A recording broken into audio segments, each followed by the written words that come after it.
Et là, la Chazak ou Baruch Rabotai, Besorot Tovot, une journée pure aujourd'hui. Zach, Kaf Zain, on est le 27 dans le mois d'Av. Et justement, la paracha et la Torah, elle nous apprend beaucoup comment un petit peu mieux purifier notre cœur. On ne dit pas purifier notre tête. Hein. La purification, elle marche avec le cœur. Et il y a un point qu'on a commencé à toucher un peu hier, mais comme la paracha, elle parle que de ça, je crois qu'on doit baigner dessus cette semaine. Quand on parle de la vision, la vue, Re'e, c'est regarder. Toujours on dit en hébreu, Ro'im shesh shesh. Il voit 6 sur 6. C'est doublé. Hein, on ne peut pas parler que d'un œil. Et vous allez remarquer que la paracha, il y a beaucoup des mots qui sont doublés, surtout dans la tzedaka. Hier, on a parlé de patoar tiftar. Tu vas ouvrir ton cœur et on a détaillé, selon la Gemara, même s'il a besoin d'un cheval, il était riche, il est devenu pauvre, tout ce qu'il faut, il est la zaken, on l'a raconté hier.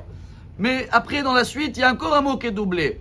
Naton titen. Tu vas le donner encore et encore. À qui est celui-là qui a besoin de toi? Le rabbi de Lubavitch, il remarque un point que Rashi, quand on parle du cœur, pato artiftar, qu'est-ce qu'il dit Rashi? Pourquoi c'est doublé? Il faut que tu ouvres ton cœur plusieurs fois, même si c'est dur. Et quand Rashi va commenter les doublures de Naton titen, il dit Rashi a filomé à permim, même 100 fois. Le rabbi dit alors pourquoi? Dans ce qui concerne le cœur, ouvrir, Rashi n'a pas donné de chiffre. Il a dit plusieurs fois. Mais quand ça parle de don dans la main, Rashi va nous dire même 100 fois. Et voilà le message d'aujourd'hui qui nous apprend le rabbi de Lubavitch. Je pense qu'il est très très beau. Vous savez qu'il y avait un grand rabbin qui a ramassé de l'argent il y a 200 ans en Pologne. Je crois que c'était, c'était la Rosh Yeshiva de Vologine. Et il y avait un grand donateur qui donnait un chèque tous les ans. Et une fois, il a vu que le rabbin il est venu avec des nouveaux chevaux. Et il a dit quoi? Mon argent, il va dans ça. C'est comme si vous donnez à quelqu'un qui est un pauvre et après un mois, il arrive avec une Mercedes. C'est dur à le donner.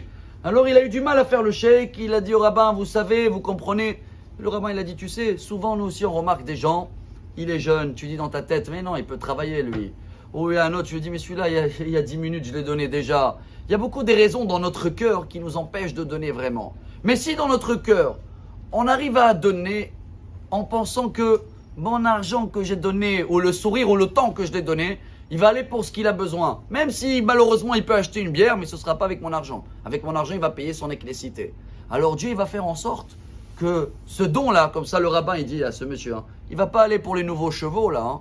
Ton don à toi qui est donné avec tout le cœur, il va y aller pour les livres d'études, pour la yeshiva, pour manger. C'est pareil pour nous, chers amis. Quand on voit des gens, vous savez ce qui est le plus dur? C'est de donner, mais avec le cœur pur. C'est pour ça que Rachid, là, il ne peut pas chiffrer. Il ne peut pas te dire 100 fois, fais la même chose. C'est très, très dur chaque fois, avec tout le cœur, peu importe l'âge qu'il a, peu importe, il peut travailler ou pas, je le fais. Mais quand ça parle que pour donner, comme ça, vous voyez que c'est très facile de donner la tzedaka. Même 100 fois, tu peux donner tous les matins, on donne et on donne. Mais je termine avec le rabbi de Lubavitch. Une fois, il a donné à quelqu'un, il a marché 10 mètres et après, il est retourné en arrière et il a redonné. Son chamash, il a dit, pourquoi Rabbi, tu l'as donné il y a 10 mètres? Il a dit, oui, mais la première fois, c'est normal. On aime donner. La deuxième fois, j'ai fait un effort, j'ai travaillé sur mon cœur et je refais marche arrière. Et j'ai dit, maintenant, est-ce que je vais redoubler Naton Titen? Et dans ce cas-là, chacun qui arrive à faire ça, chers amis, la Torah nous garantit, Dieu, il va nous doubler. Bénédiction, santé, réussite, shalom baït, excellente journée. Amarabi Elazar, Amarabi